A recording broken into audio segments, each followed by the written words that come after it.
Really excited to be here today on another session of Park Launch. We've got an extremely exciting guest. I'm personally extremely excited. I think he's one of the smartest brains in Silicon Valley and a serial entrepreneur. I'll give a quick backdrop of myself. I'm Faisal Aftab, managing partner of Lakson Venture Capital. We're an early stage venture capital fund, a tech focused for Pakistan. Our guest today, Dr. Safwan Shah, he's got an extensive background, so I'll give a brief overview. Dr. Safwan Shah is the founder and CEO of PayActiv, a public benefit corporation and certified B Corp, an engineer by training and a serial entrepreneur. Before PayActiv, Dr. Safwan founded Infonox, which was exited.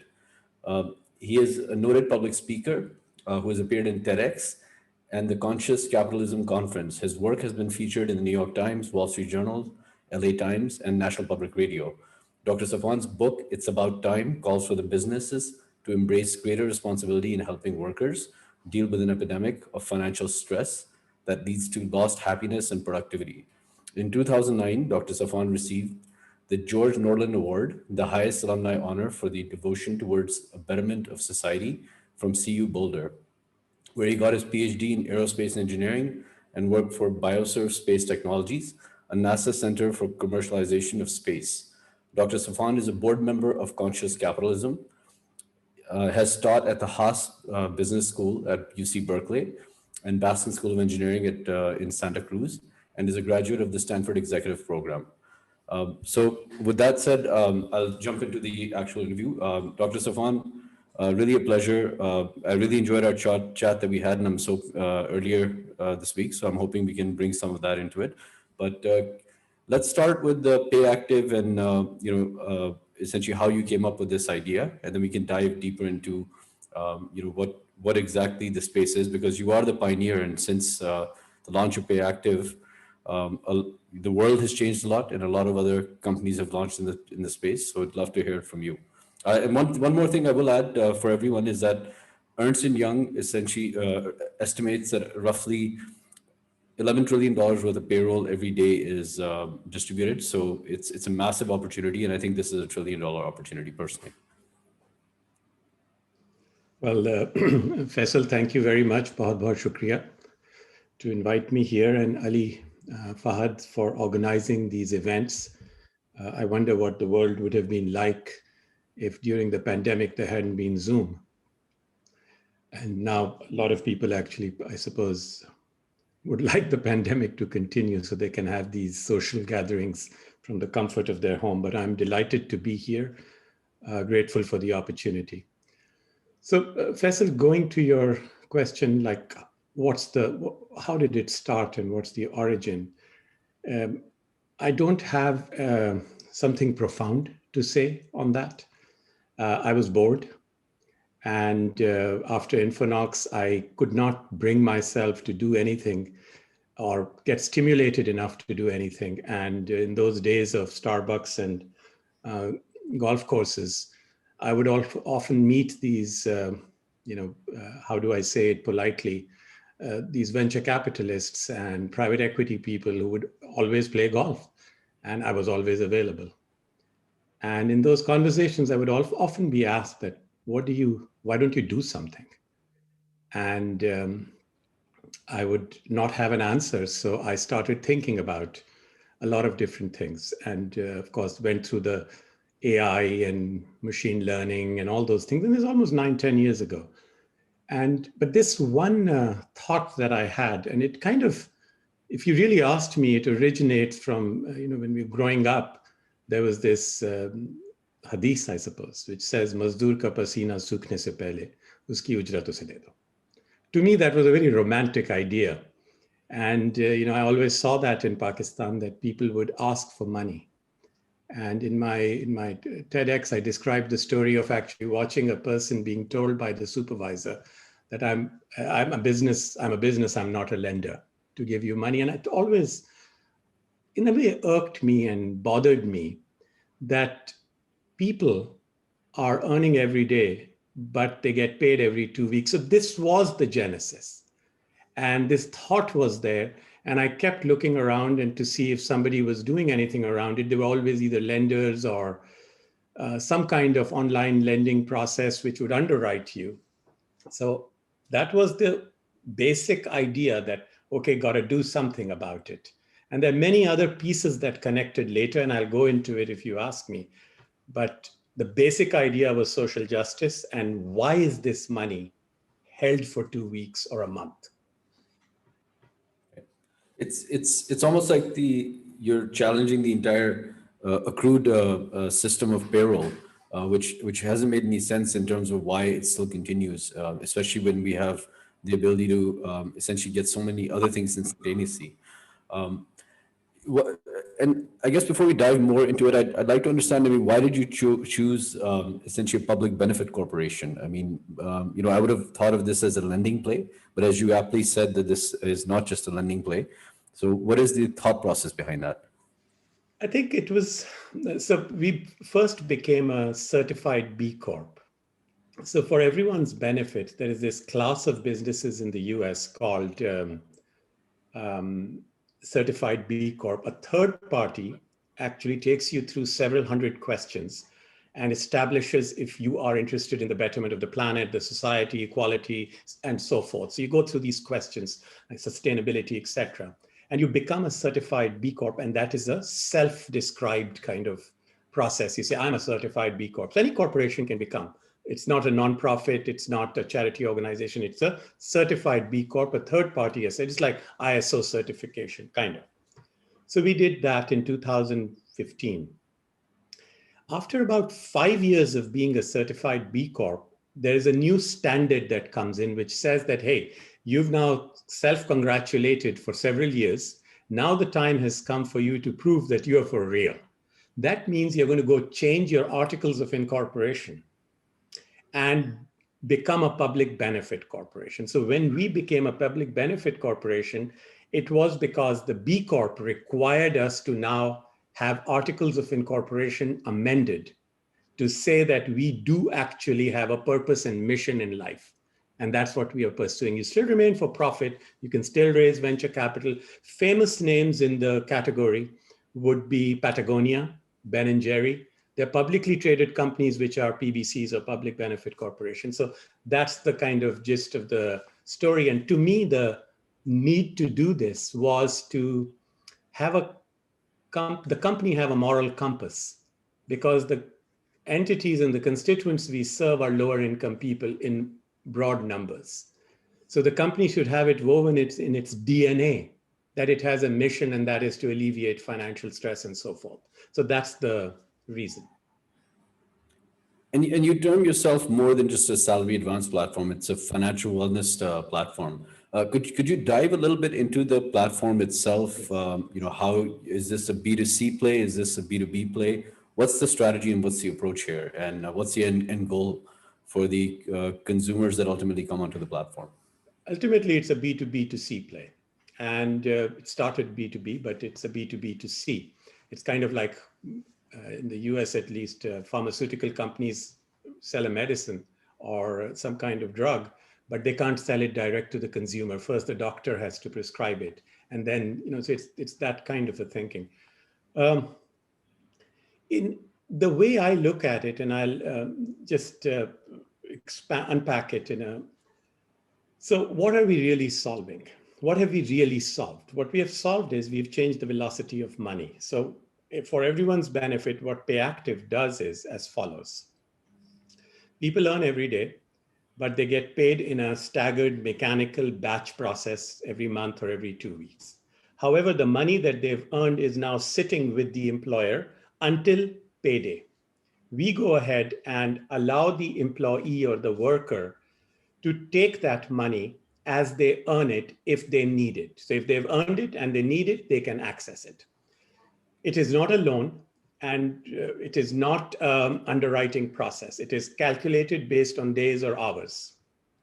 They take the money from my company. My company gives them the money. Then the employer reimburses us on the designated payday. So what does it create? If somebody is earning 50,000 rupees a month or $2,000 a month, let's say, every 2 weeks they get $1,000. Using our app, they can get at least half of that money, if not 70%, because there are taxes and so forth. That money then creates, why would people want to take money? The reason is that they have to pay a bill, or they have to pay rent, or they have a life crisis, and so on and so forth. So that the second class of products emerge. First, you access money. Once you've accessed it, you need it for a variety of different things. So there's a access cycle, the input, and then there's an output. So output could be bill pay, so we added bill pay. Output could be that, hey, my car has broken down, I need to get to work, I have no way to get to work, and whatever, so we connected Uber into it. Some people want money because there's something which they need on Amazon, which is inexpensive in contrast to something that they go and buy in the store, because the things like this. So we connected Amazon. So one thing led to another, bill pay, Amazon, Uber. Then it turned out some people wanted to get better insurance or better products, and so on and so on. So you create a whole ecosystem. So essentially you become a platform. So Faisal, your question kind of has been answered by what users told us. They said, it's good that you give us money, but what else can you do for us? So we are steadily becoming, in many ways, the bank for the underbanked, without being a depositor at all. We simply take time coming from one side and converting it into money, and then converting it into a service. So it's a beautiful, virtuous circle. Right. No, and it's really interesting how you've and remember when we were talking, you mentioned the movie In Time, that the idea on a plane, on a napkin, it kind of just came together, and that is the problem in essence that I think what we're facing worldwide today, where central banks and the whole system, if you look at it from 2008, ultimately low interest rates are being kept to try to stimulate the economy. But I think you actually front ran the problem that the central banks are now trying to solve by helicopter money or stimulus checks, essentially, you could say, going out. And in a way, your platform front ran that entire, the stimulation of the economy. So, Safwan, I wanted to get your thoughts in terms of where we are on the planet today, and at a global macro level, things that are happening. We're seeing countries like Spain essentially offer perpetual universal basic income. As a post-pandemic, we've encountered a crisis where lots of small businesses, especially, are probably never going to come back to their full strength. So, one of the things that I've been reading a lot on and noticing is that the central bank digital currencies that are coming out is essentially programmable money. And in essence, what you're seeing is where the central banks it's a new form of monetary policy since they're out of dry powder. And historically, they'd go through the banks, but then the banks would not be able to lend in a time of crisis. So the problem that they're facing, which is the velocity of money, it would just still not pick up, right? And that's exactly the problem we have today, where the velocity is actually just, it's at the lowest point, I think, in the last 30 years. So from that point of view, I mean, how does your product fit in when, if let's say the Chinese digital bank, central bank currency, they did a test there, and the Fed is following the same suit, where essentially they can stimulate now connecting with a wallet directly with the end consumer, send money out, these checks, and then essentially program the money to be spent in a particular industry, which it seems like you're also building that ecosystem, right? So do you become a conduit for the central banks or the monetary system in a way to kind of stimulate? Or is this something in parallel? Just kind of curious to get your thoughts on that. It's a fascinating question. So let me frame it in how I think about it. So the world, we have this new world where there is this constant perpetual debate about inequality, about inequity, and so forth. So in my sort of engineer's mind, perhaps, I divide the world in two parts: those who seek liquidity and those who enjoy compounding. So those who have money, they're earning more money off the money through renting and interest and so on and so forth, and those who don't have money are struggling to convert something to get liquidity. Okay. We frame the world in these, kind of, without saying haves and have-nots, but two frameworks. Now comes the issue that when governments are looking to, what do governments care for? The governments care for peace and tranquility, I think, and they want to stay in power, and they don't want trouble. So if people are looking for liquidity and money all the time, it's fraught with enormous risk of all kinds of things. And I cover it in my book as well. So who is the middleman here? Who are the middlemen here for the government to put money into the hands of the people? Luckily, in the modern world, there is no middleman. You don't IRS or tax organization in any country or some kind of federal bureau of whatever can actually put money into the hands of people, because for the first time, people have these digital wallets. They may not be interoperable as you'd like to see. There's no national wallet in many cases, like Ant would like to have it eventually, or Pakistan could have Easy Paisa do it, or somebody. But there is this concept that everybody could get money, and then that money could be incremented and people could have a better lifestyle. But the way I look at it, before you get into these aggressive measures, perhaps, there is one other thing that we need to think about. Think of a house with its plumbing and the water supply has stopped. And I don't know if you've grown up like that, but when I grew up, sometimes the water would stop. So then what do? You open the tap and you get as much water as you can, which is in the piping system. Right. You squeeze the waste. And what should be done, I think, for governments is, where is the supply chain discrepancy or waste in the system? I think holding people's wages for 2 weeks creates discontinuities. It is waste in some ways. That money could move faster. You're not going to get much off of that money in the bank, right? The interest rates are so low. So moving money faster and squeezing waste in the system should be every government's. I think the governments could take a PayActiv kind of a model, call it PayActiv, right? Because the word is by itself. Make money move faster. The US alone has $7 trillion of payroll every year out of the $23 trillion GDP. And I think you pointed out something very interesting when we were talking, that what we call stimulus is really support. It's calling a spade, and it is support for people to meet their livelihood needs, which is the basic purpose of government. So I don't know if it expands the discussion or confuses it, but I think central banks can actually deploy these kinds of ideas, and it's happening in the US. Sure, absolutely. It's, I mean, when I think about how much the world is going to change, I think in the coming 3 to 4 years, you mentioned the word interoperability and the ability to essentially spend in different ecosystems. And it seems like what you're doing by integrating with Uber and Netflix and all the offerings that are out there in each respective market, it'll be somewhat interesting to see how things pan out. Where do you see PayActiv turn into in the next 3 to 4 years? I mean, are you looking at yourself as an integrated platform, or is there a pivot? I mean, right now, if you, jokes aside, I see myself as an evangelist, which half the world or every country in the world, there's some entrepreneur trying to copy or imitate. So I often joke that I feel like Louis Vuitton. Everybody wants my bag, and but I hope I can become Louis Vuitton in the process. For now, Faisal, this is endless, because it is look at it this way.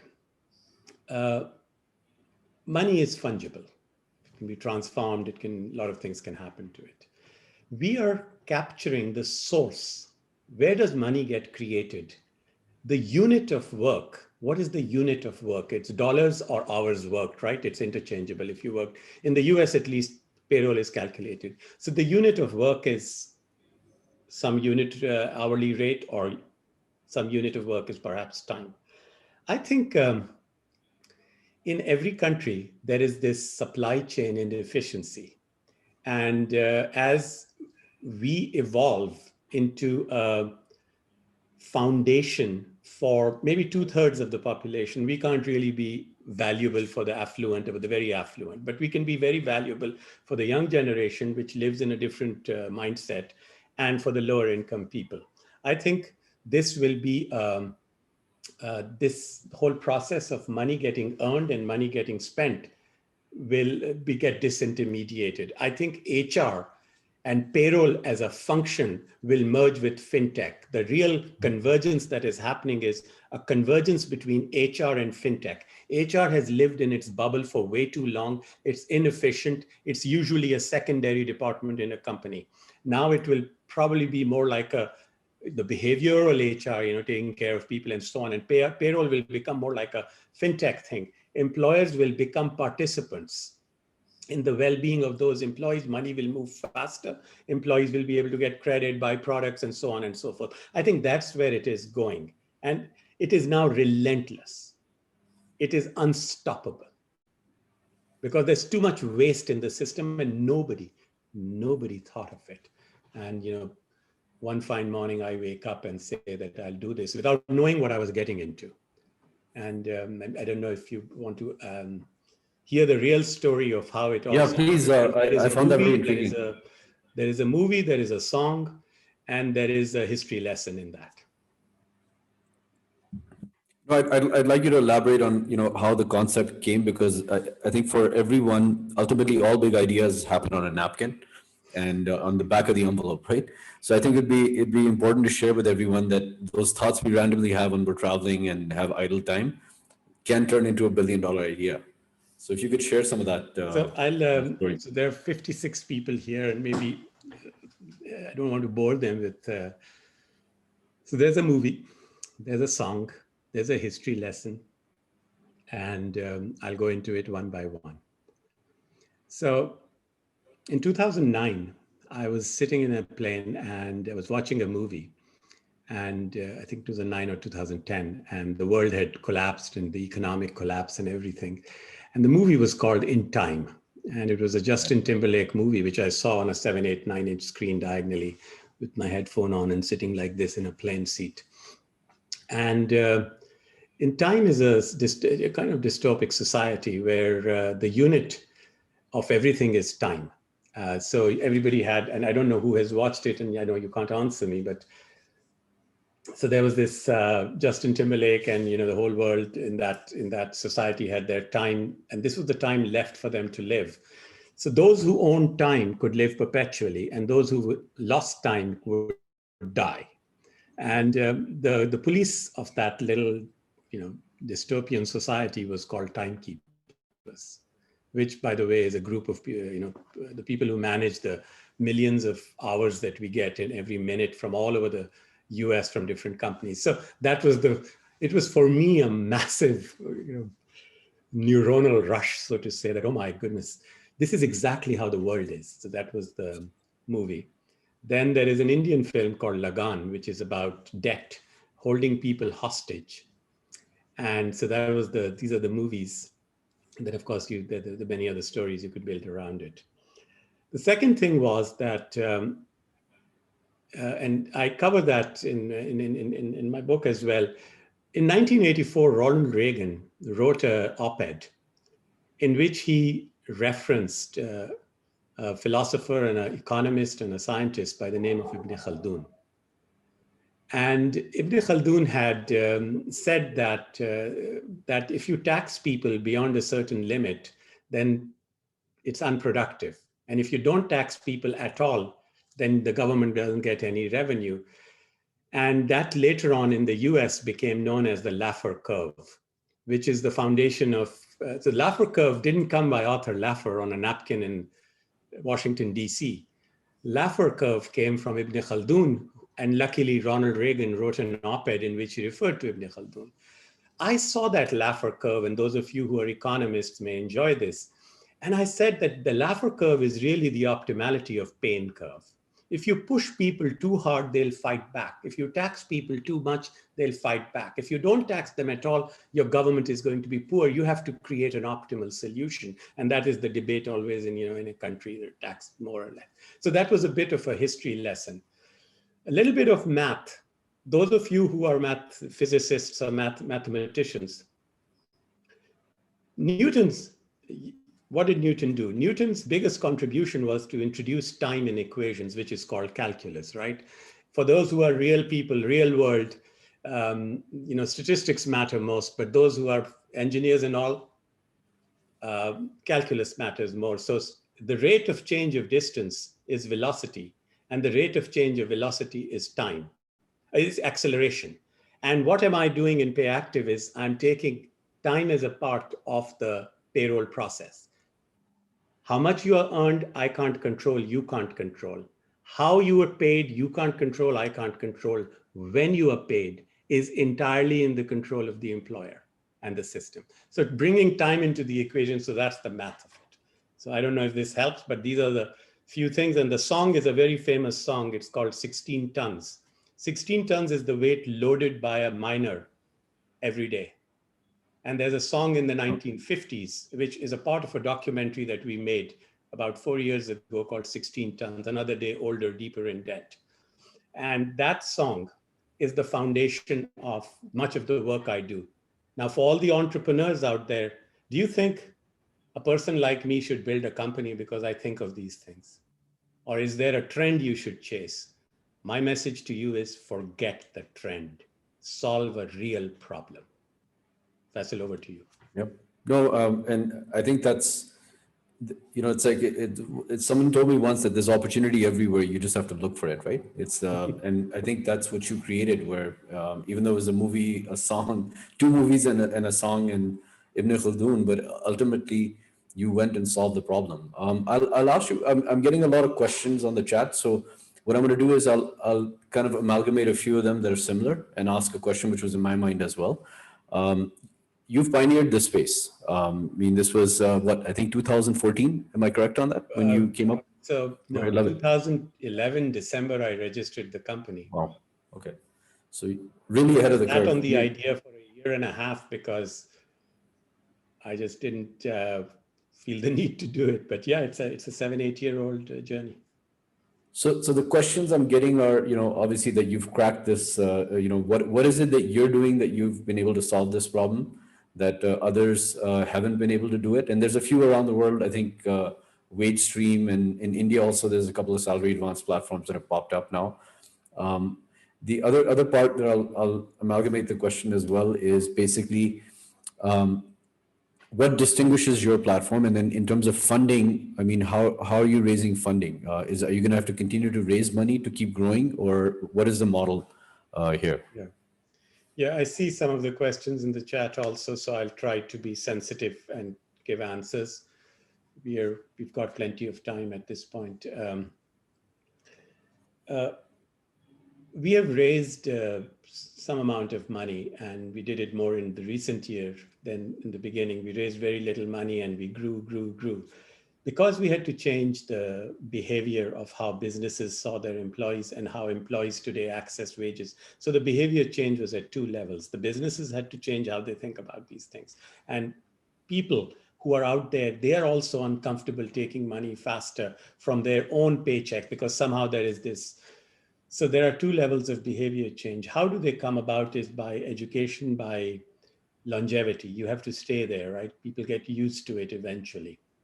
So the biggest distinction that we have is the breadth of thinking that we've put around this. We don't see this as a renting money problem. So when you work with my company, you actually open an account. It's not a bank account, but you open an account. And once you've opened the account, there are so many different things you can do. So we see ourselves more as an ecosystem, which is connecting buyers, sellers, that kind of a thinking. So that's a big deviation. Second thing is we have our own Visa card and we don't charge a user anything. It's free. So if you take $500 in a 2-week period, if you take it on our Visa card, we make money on the spend side on the interchange because you make 1.5–2% on the card. When they spend it, they buy gas, they buy food. So it's like an indirect model like Google, right? You go there, Google is free, but they're selling your data to advertisers. So it's kind of, so that's one way we make money. In the other case, when people don't use our card, then we charge $1 for them to transfer money to their bank account and so forth. So it's a pennies model. It's a pure transaction, pricing kind of a model. So that's how we make money. And this free, which we call access freedom and access choice. These two models are a big differentiator because most companies that are getting into this space are not thinking of it as a holistic thing. They're thinking of it as I'm renting money and I want to get money faster, or they are thinking of selling themselves out to payroll companies and so on and so forth. I think of it as a livelihood solution. I want to be, this is where finance meets real life. I want to provide all kinds of services to the lower income benefit, insurance, discounts on food and memberships and so on and so forth. So maybe that's a large thing to aspire for, but that's where we are going. And whether we'll keep raising money, I don't know. I'd rather not raise any money because every time you raise money, it's disruptive. But we are at a trend where we may not have to raise money. It's all about the growth and how fast we can grow. So, and from that another, there's a question is asking what percentage of PayActiv employees use PayActiv services? I don't know. Probably very few. Because are you also accruing their salary, or are you giving it on an hourly basis? Yeah, we have there. I keep mandating that within the company that guys use it.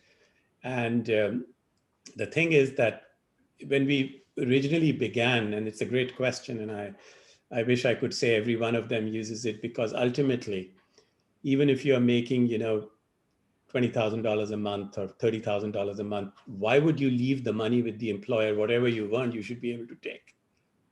And but initially we started it by only allowing maximum of $500 or 50% of your net earned. So to get $500, you would have earned $700-800 before you could get 500. But we've very recently taken the cap off.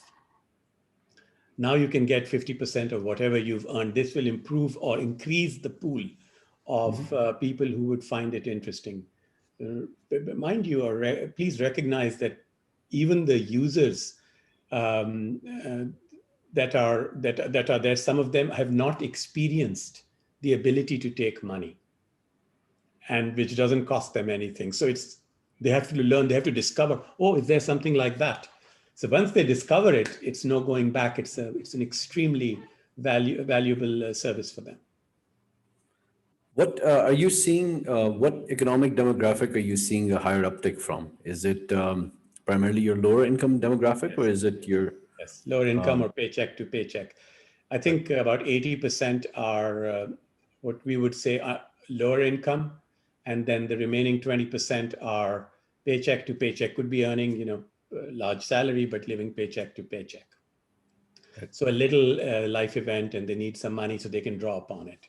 And then there's a case to be made, right? This is the cheapest way to get money.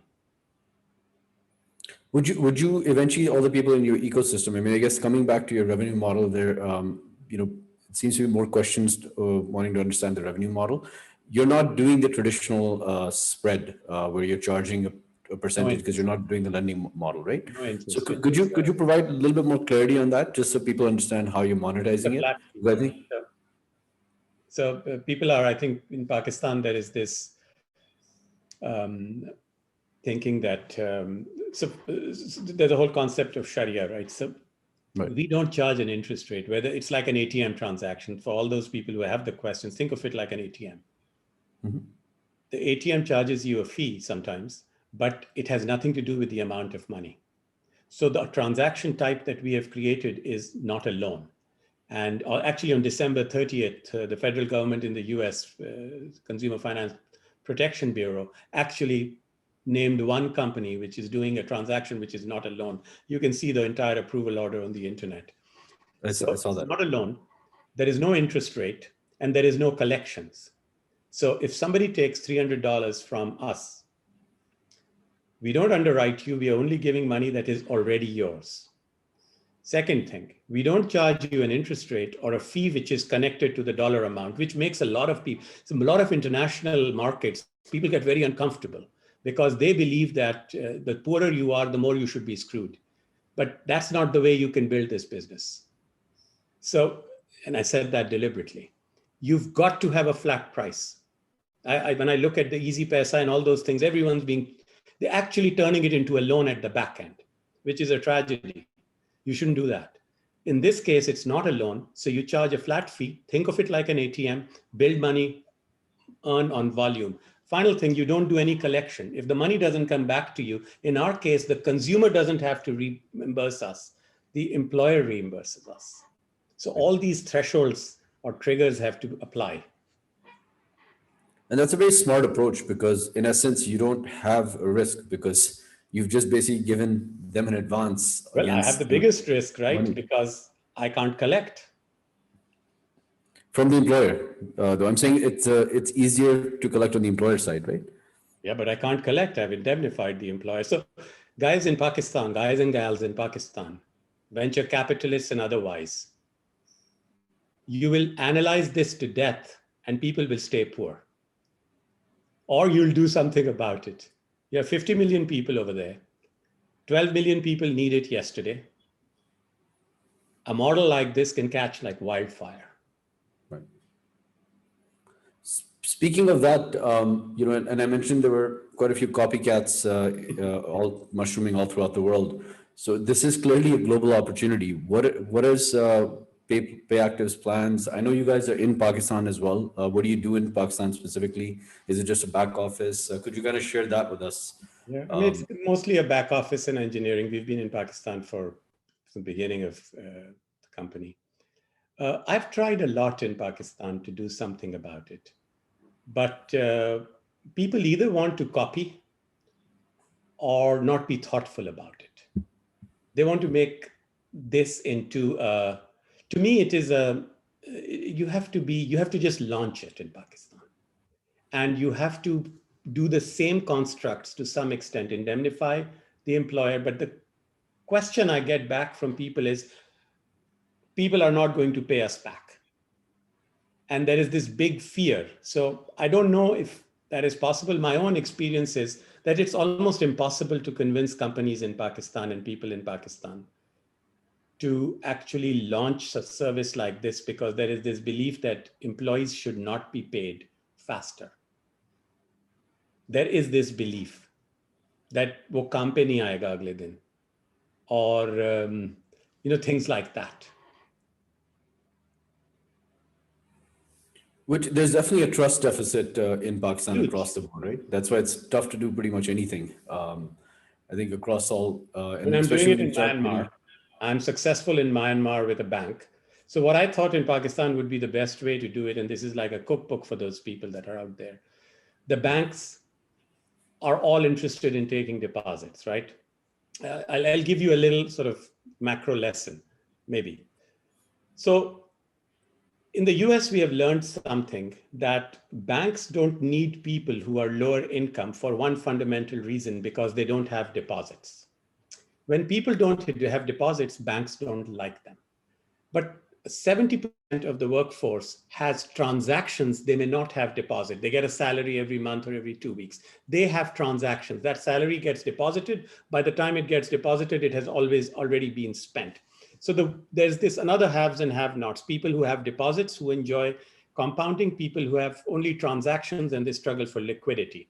In these two bubbles, so in Pakistan, people struggle for money between paychecks. A lot of people ask a friend, a family member, a rich relative, a boss, give me some amount of money. It's the end of the month. There are 5 more days, 7 more days, and so on and so forth. So banks are in a great position. So I went to every bank, Habib Bank, United Bank. I've talked to all of them. Some of them know my name. Some of them don't. Some of them forgotten. But I've gone to every one of them that open these accounts for people, where families can give their workforce, their servants, if I may use the word, to open a digital account. I mean, this is years ago, 5 years, 6 years ago, I said. And now Habib Bank can have every family as a family account with their servants, create this sort of FBO structure or a virtual account structure. And maybe that's one way to do it. But banks are very well positioned, because then people will open an account with a bank, because they can get every day, they can get small amounts of money, and they can then put it on cards and use it various places. So that's one way to do it in Pakistan. And that is kind of fits into the financial inclusion buzzword. No, absolutely. I mean, it's interesting how you came up with that approach because essentially a lot of the unbanked in Pakistan want to partake in the banking system. It's just that the banks don't cater to them. And the one of the main mechanisms, especially with the younger people in the workforce, is to get an account through their employer. And if they allow that for households that are essentially paying cash out to employees, you'd actually have greater financial inclusion. So very interesting point taken there.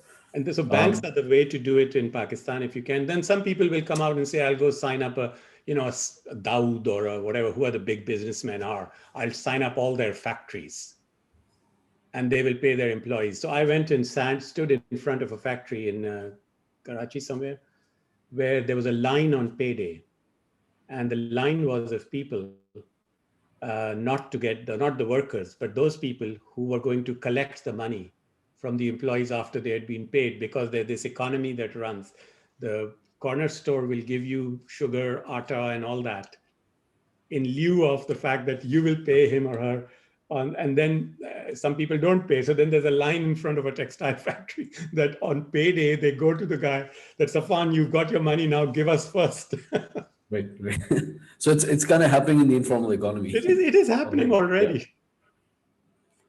It's, I mean, in Pakistan, the entire system operates like that. Even your wholesalers and, at each step, you've got things on consignment, put in shops. So very few people are actually operating cash. It's a beautiful supply chain.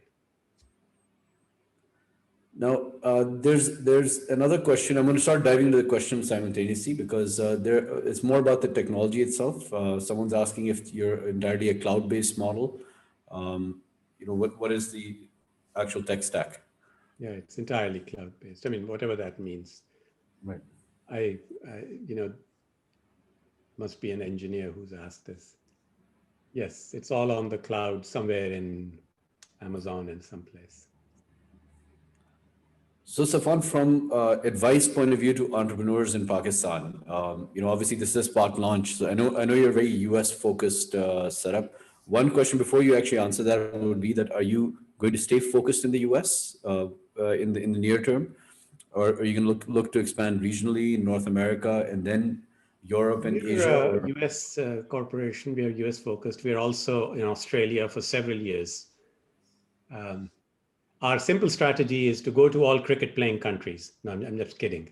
So, no, we are in Australia and we are live. We are in Myanmar doing a pilot, but not as a corporate entity. We are in Pakistan because we do our back office and development. And I always hope that I can do something in Pakistan with the right set of people. And it's not that I haven't tried. It's just that it just hasn't happened. We are also our international is registered in Singapore, and we operate from the Singapore. We were going to go into a couple of very large markets, including China, but COVID happened, and we are also now going live in the Philippines. We go into market, and we are live. We are in formative stages in Brazil. What impact did you see post-COVID? I mean, did you see a massive uptick for your platform? So I would think that there was no other avenue for a lot of people. Amazing impact. First of all, to be in a business in which people thank you thank you in a way that they cry because your help means so much to them. So that is one big realization. If the problem was bad in the US before COVID, it was just highlighted more. And this term essential workers was kind of, used often.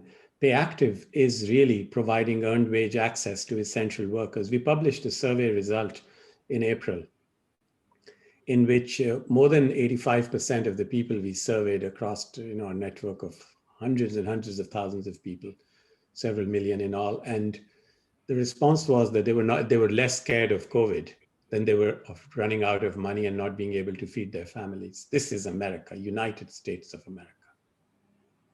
So that was a realization. And then something very crazy happened, if I may use that word.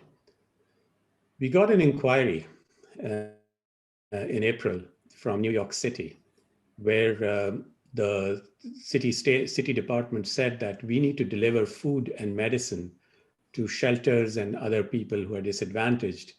And there is no one who can deliver. And Uber can't deliver because Uber is, again, civilians driving. They're scared. They don't come out of homes. So we have done a deal with the New York City cabs, the 18,000 or 14,000 cabs in New York City. And we want these cab drivers to make $15 an hour and deliver food and medicine to people. But we don't know how to pay them because they need money much faster. They would PayActiv work with us. So we worked with the New York City, and we paid cab drivers from April to June. Talk about impact. Yeah. I mean, this is thousands of people. And the drivers, by the way, most of them speak Punjabi. So it is absolutely amazing. So we did this in New York City. We put out a case study on that. It's on our website. So I don't know if it answers your question, but to me, Pakistan has waited hundreds of years, even before it was Pakistan, for this justice to be done. So it's over. Don't ask me that it works or not. It works. But do you have the courage to do it? Absolutely. It's no, and I mean, look, as a pioneer, you took this step, right? It's always that first step to prove something that nobody thought could be done. Given how big the scope of this space is, I mean, as a parting note, I mean, I'd like for you to kind of give advice to all the aspiring entrepreneurs or people that are looking to enter into some sort of a venture. And more than PayActiv, I think, you're a serial entrepreneur. This is your second venture. So what is it that, leads you to essentially, go after an idea or a thought that you come up with and tackle the problem? I mean, what's the thought process there? What does it take? Faisal, I wish I had something useful to say on this. I don't know. I did it because I thought that our purpose in life is to do something useful. So, and this seemed rather useful. It seemed that most people would not do it. So wherever I was at that phase in my life where I said, I want to do something which is important. And so I got to that stage very late in my life. So my message or guidance or thought process to entrepreneurs is that, first of all, the internet is full of essays and blogs and videos and whatever. So you can learn whatever you want from there. So that's not a big problem. You can learn finance, you can learn marketing, you can learn whatever. What you should struggle or really, really try to do every single day is to look around you and find those things that are blind spots that people have not taken on to solve. And being in America and doing something new is very, very hard because everyone has done it already and tried it 6 different ways. But doing something amazing in Pakistan is actually not that hard. It's their ideas. I mean, just the street where I grew up, I could think of 6 ideas from garbage collection to something else. So I don't know if that is helpful to you as guidance, but that's what one should be doing. And what would you say to the naysayers? Because I think one of the biggest problems I've seen in Pakistan, the reason why people don't think outside the box many times, I think they actually do think outside the box, but they're scared to execute, is the discouragement generally. What would you say that every time you've done a venture, or how have you tackled the people that basically discouraged you in a way? So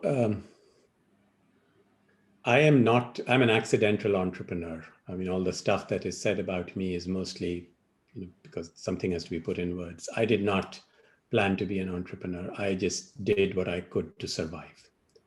And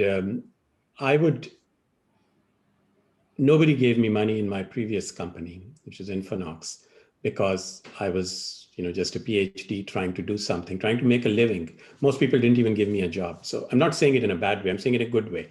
I got created by the environment. All of you out there, you have some reason to have purpose in your life.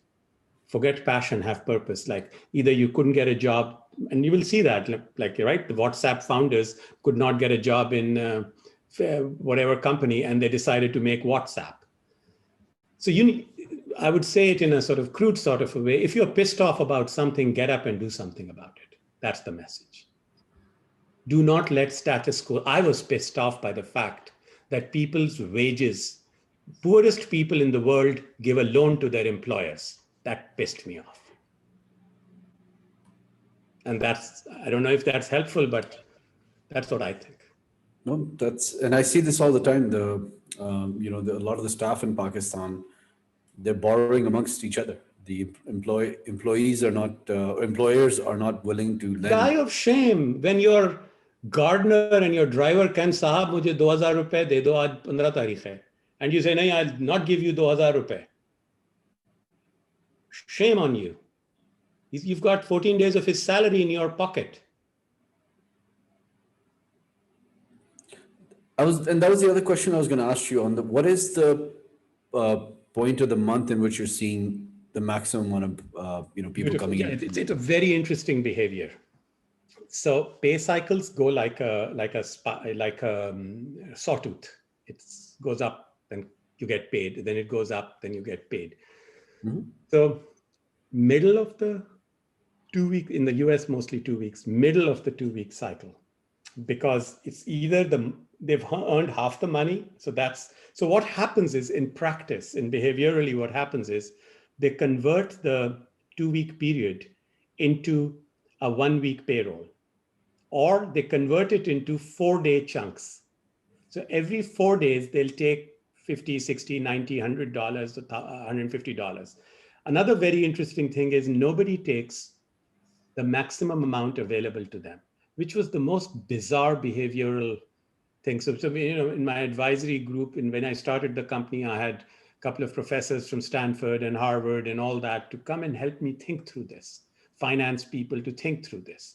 And it came out that people, if you are, let's say if an ATM machine charges you a fee of, in the US, it's $3, $4 for an ATM machine. Mm-hmm. You go to the ATM and it's going to charge you $3. Turns out you take the maximum amount. If the ATM charges you 0 fee, you take the minimum amount behaviorally. So what we saw is that as people used our service, at least over time, they'll take the least amount when they're using the free model from PayActiv. And they'll take the most amount when they're using the paid model where they're transferring to somebody else. It is very interesting, but all of them are right-sizing the access to money to their life. And you're meeting that gap, right? Because I think another component that's driving people to come to this platform is the, in essence, debasement of currency, right? Every time we print money to stimulate the economy, it has a consequence. And I think purchasing power is gradually diminishing. I was shocked. I mean, I moved back from the US in 2016, went back in 2018, and my Seamless web account, I had the same restaurants, and I noticed that the prices had gone up significantly. So there is some level of inflation, whether it's there at the Fed, the central bank level, where they're saying it's 2% or not, I'm not sure. But purchasing power is definitely depleting. So I think there'll be more uptick for your product. We're coming to the tail end. There's a couple of last questions that have popped up. So I'll ask you those questions directly.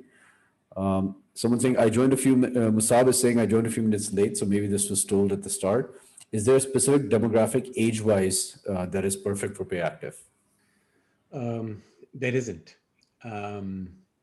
It used to be slightly older people a few years ago, because interestingly, slightly older, like the 45 and above, people like janitors and security guards and delivery people.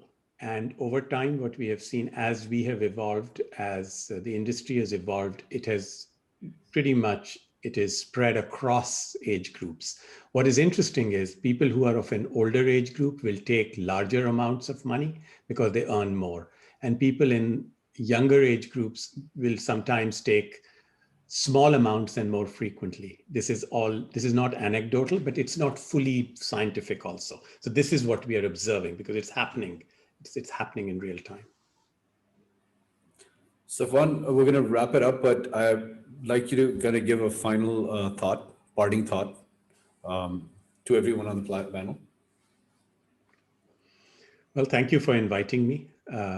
I also think that the time is now for most countries and most of you who are entrepreneurs and financial types and technical types to do businesses which are purposeful and impactful for the society at large.